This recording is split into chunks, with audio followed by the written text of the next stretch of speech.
नमस्कार दर्शक बंधु मु प्रदीप आपण मानक स्वागत करुच्ची आजिर आउ एक नुआ भिडियो जहाँकि पीएम किसान योजना को नहीं वर्तमान आपण मानक पई एक बहुत गुरुत्वपूर्ण अपडेट आसी जाइए जहाँकि समस्त पीएम किसान हिताधिकारी जानिबा निहाती दरकार। जदि आपण माने पीएम किसान लो हिताधिकारी अटंती एवं आपण माने पीएम किसान लो समस्त किस्ती पाउचंती आपण मानक पई मध्य एही भिडियोटी बहुत गुरुत्वपूर्ण रहिबो।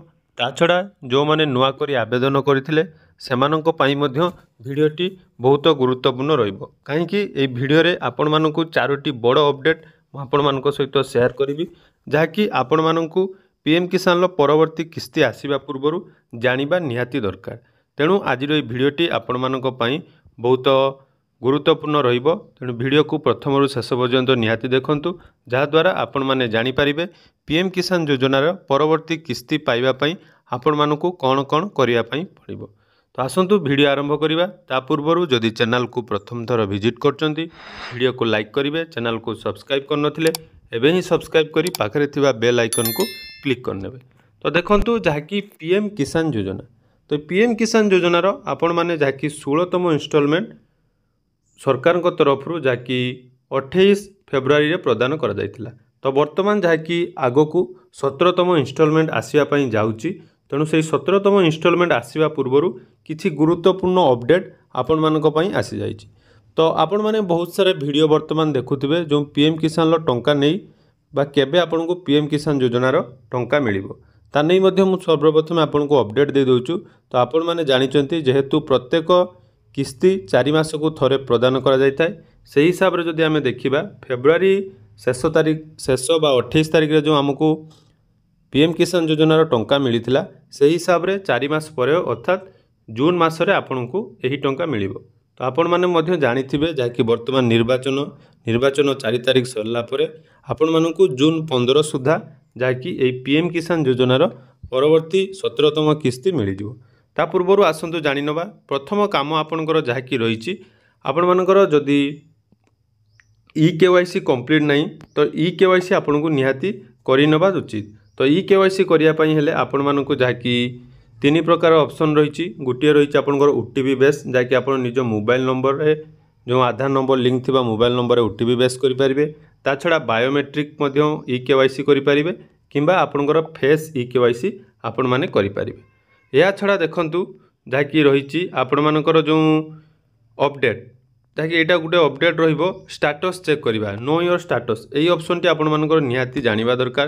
कारण एथिरे आपनकर जो मानकर पेंडिंग अछि सेमाने मध्य जानि परिबे कोन कारणवशत सेमानकर पेंडिंग अछि। तो नो योर स्टेटस रे आपण माने देखंतु एठारे निजर रजिस्ट्रेशन नंबर एवं कैप्चा कोड देई आपण एठारे निजर स्टेटस चेक करि परिबे। तो निजर रजिस्ट्रेशन नंबर एवं ओटीपी आपण माने एठारे सबमिट करिवे। सबमिट कला परे देखंतु एठी आपनकर know your status option show करिवो। तो जेउथिरे आपण मानकर स्टेटस आपण चेक करि परिबे आपनकर एलिजिबल स्टेटस रे आपनकर देखंतु लैंड सीडिंग यस अछि कि नहीं, आधार बैंक सीडिंग यस अछि कि नहीं बा ई-केवाईसी अपडेट अछि कि नहीं। तो जहाँ तो आपण माने जानिथिबे आपण मानकर जदि ई-केवाईसी एवं जहाँकि देखंतु आधार सीडिंग जदि नहीं तो आधार सीडिंग पई आपण मानकर बेस्ट बैंक जहाँकि आईपीबीबी। तो वर्तमान आपण मानक पाखरे समय अछि आपण माने याकू निहाती करिनियंतु कारण बारंबार आपण मानकू कहिबा परे आपण माने एई सब कंप्लीट करूनांती जहाद्वारा परवर्ती समय रे आपण मानकर टंका मिलु नाही।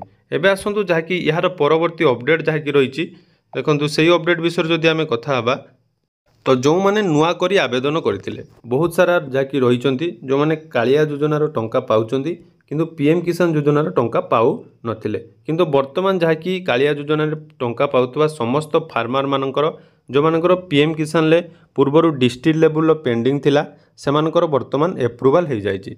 देखंतु से माने जदि आपण नुआ करी आवेदन करथिले ताले एठी देखंतु status of self register farmer बा सीएससी फार्मर ऑप्शन ले क्लिक करेंगे। ये आप क्लिक कला ये आपंकर आधार नंबर सबमिट करने पड़ो निजर आधार नंबर एवं कैप्चा कोड दे जो डिस्ट्रिक्ट लेवल आपंकर पेंडिंग थिला तार अपडेट आप चेक करेंगे।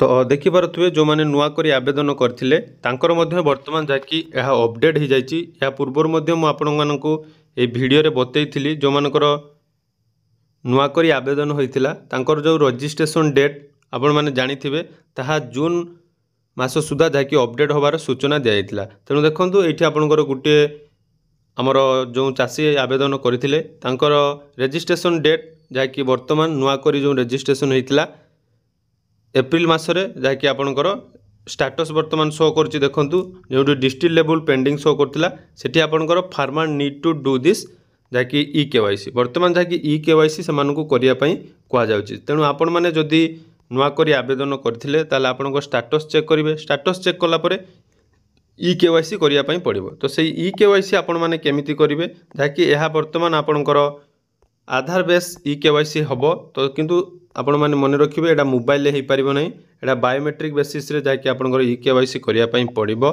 तो सेई बायोमेट्रिक ई केवाईसी करिया पई हेले आपण माने नियरेस्ट जाकि सीएससी सेंटर को जाई आपनकर बायोमेट्रिक देई प्रथम थर पई ई केवाईसी कंप्लीट करि परिबे।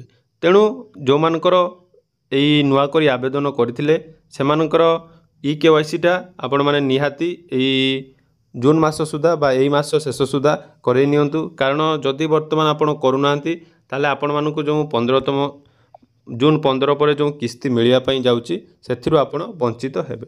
या छडा आउ बहुत सारा कमेंट मध्ये आपण माने करथिले टेलीग्राम रे बहुत भाई भौणी माने मेसेज करथिले जाकि तांकर कालिया योजना रे टंका आसुची किंतु पीएम किसान रो टंका कोन पई आसु नै। तो मु कहि रखिबी जाकि ओडिशा सरकार तरफरु जो कालिया योजना पोर्टाल बा मो कृषक पोर्टाल जो डाटाबेस अच्छी से अनुसार आपण मानकर एप्रुवाल मिल जिवो। किंतु मन रखिया पई पड़िबो आपण माने ऑनलाइन आवेदन करिथिबा निहाती दरकार। अर्थात जो माने ऑनलाइन आवेदन करिथिबे सेही मानकु ही कालिया योजनार टंका मिलिबो किंतु बा पीएम किसान योजनार टंका मिलिबो। किंतु आपण माने ऑनलाइन आवेदन न करी बारंबार मेसेज करथिले जे कालिया योजनार टंका आसिला परे मध्य हमकु पीएम किसान योजनार टंका मिलु नाही। तेणु तापाई कौन करिया पई पड़िबो जदि आपण नुआ रजिस्ट्रेशन करिया पई चाहुचंती ताले देखंतु साइड ओपन कला परे एबे फार्मर न्यू रजिस्ट्रेशन मध्य आरंभ होई जाईची।